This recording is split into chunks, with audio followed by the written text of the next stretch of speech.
देश में बहुत सारे लोगों ने आया और जब जब आया तो उनको ये पता चला कि इस धरती पर एक लड़ाकू जाति रहती है। वो लड़ाकू जाति कौन है? हम ही आप हैं, राजभर समाज के लोग। जब हम लोगों का इतिहास लोगों ने पढ़ा तो उन्होंने कहा देश के संविधान लिखने वाले डॉक्टर भीमराव अंबेडकर साहब को भी बाध्य होना पड़ा। आपकी वीरता पर जो आपका पराक्रम रहा है उनको बाध्य होना पड़ा और उनको संविधान में लिखना पड़ा कि इस देश में, इस धरती पर एक ऐसी जाति, एक ऐसा कम्युनिटी रहती है जो जनजात अपराधी है, इनका इतिहास अपराध का रहा है। इसलिए संविधान ने भी स्थान दिया कि इस देश में इन जातियों को ये बताया जाएगा कि माँ के पेट से जब बच्चा पैदा होगा तो वो जनजात अपराधी होगा, जनजात अपराधी होगा। ये ऐसे ही नहीं आया, ये आपके इतिहास की देन थी, लेकिन कहीं न कहीं उसको जब संशोधित किया गया तो संशोधित करने के बाद आज जनजात अपराधी का धब्बा आपसे हट गया। आज ये राजभर समाज भरवा से भर और भर से राजभर, और जब आप सभी लोगों ने एकता बनाया, जब आप सभी लोगों ने सुहेलदेव भारतीय समाज पार्टी का साथ दिया तो राजभर से आज राजभर साहब कहने लगे लोग, राजभर जी कहने लगे लोग। ये सबसे बड़ा सम्मान हमारा है आपका। आज हम इस गांव में सुहेलदेव जी की जयंती मना रहे हैं, लेकिन क्या पता है आपको, आपकी एकता और आपके संगठन ने और आपकी पार्टी ने देश और प्रदेश की सरकार को बाध्य कर दिया कि अगर राजा सुहेलदेव राजभर जी की जयंती गांव में मनती है तो ओम प्रकाश राजभर ने मजबूर कर दिया सरकार को, और सरकार को विवश होकर के आदेश देना पड़ा कि अब सरकारी स्कूल हो, चाहे प्राइवेट स्कूल हो, चाहे सरकारी ऑफिस हो, चाहे कोई ऑफिस हो, हर ऑफिस में राजा सुहेलदेव राजभर की जयंती मनाना अनिवार्य कर दिया कि सभी लोग मनाओ सुहेलदेव जी की जयंती, इनकी जयंती मनाओ। और देश के प्रधानमंत्री मोदी जी ने कह दिया कि जब तक देश और प्रदेश राजा सुहेलदेव राजभर जी के आदर्शों पर नहीं चलेगा तब तक देश का कल्याण होने वाला नहीं।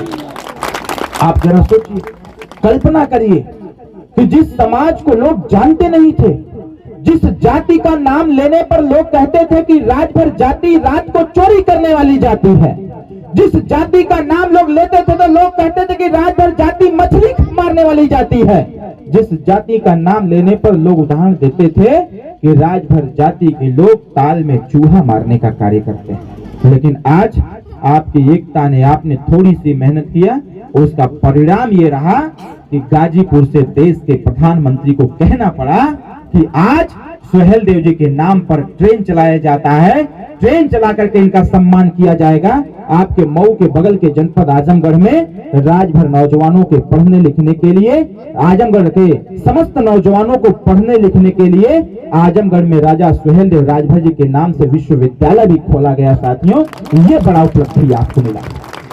आज सुहेलदेव भारतीय समाज पार्टी ने उतनी ताकत आपने दिया, इस पार्टी को आपने ताकत दिया, आपने रात दिन मेहनत किया, आपने 10 रुपया, 20 रुपया, 100 रुपया चंदा दे करके आप रैली में गए, आपने जनसभा किया, आपने रैली किया, आपने पार्टी को चलाया।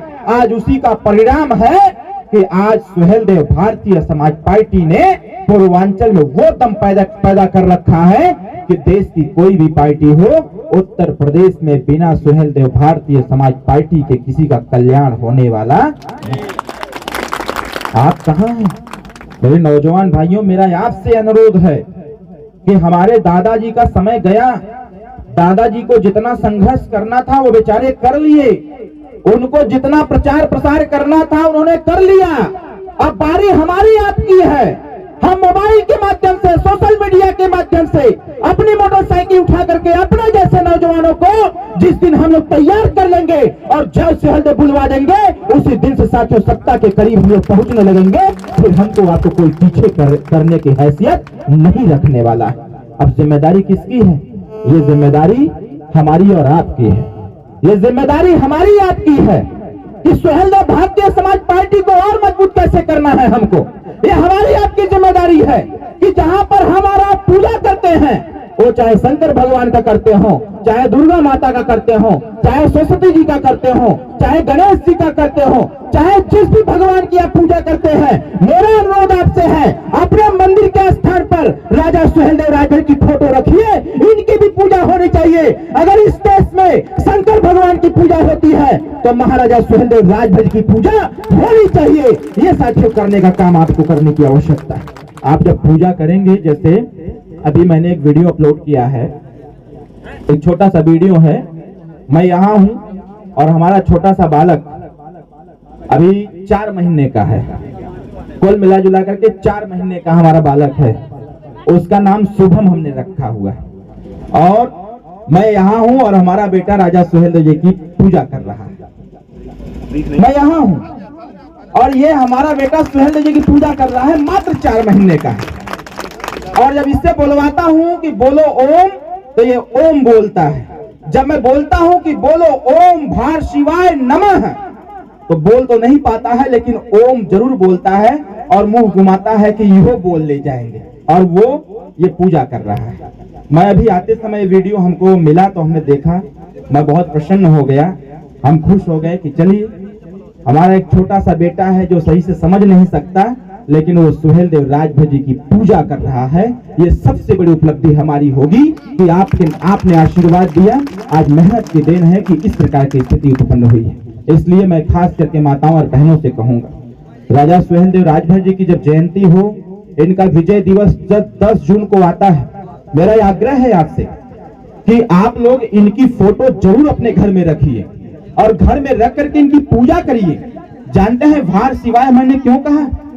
आपको बताऊं, कोई बाहुबली पिक्चर देखा होगा, यहाँ पर बाहुबली पिक्चर एक आया हुआ था, बाहुबली। उसमें जो हीरो था वो शिवलिंग को अपने दाहिने कंधे पर रख करके एक पैर पे खड़ा होकर के शिव की भक्ति कर रहा था। पता है आपका इतिहास क्या है? नहीं पता है आपको? आपका इतिहास ये रहा है कि इस देश में ये बताया जाता है कि शिव भक्त, अगर शिव का सबसे बड़ा कोई भक्त था तो जानते हैं कौन था? रावण था। रावण हमारे दादाजी जान रहे होंगे, ये पढ़े होंगे, जानते होंगे, टीवी में देखे होंगे कि इस धरती पर शिव का सबसे बड़ा कोई उपासक था तो उसका नाम रावण था, जिन्होंने सारे देवी देवताओं को अपने बस में कर लिया था।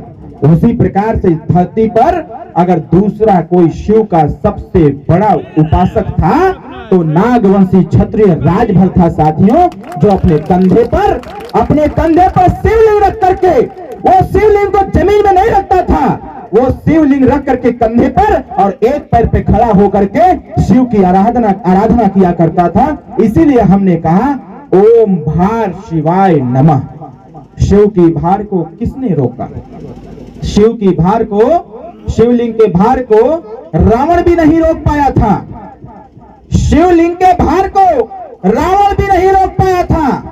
लेकिन इस धरती पर एक ऐसा पराक्रमी समाज है, ये राजभर समाज, जिन्होंने शिवलिंग को अपने कंधे पर रख करके शिव के भार को संभालने का कार्य किया।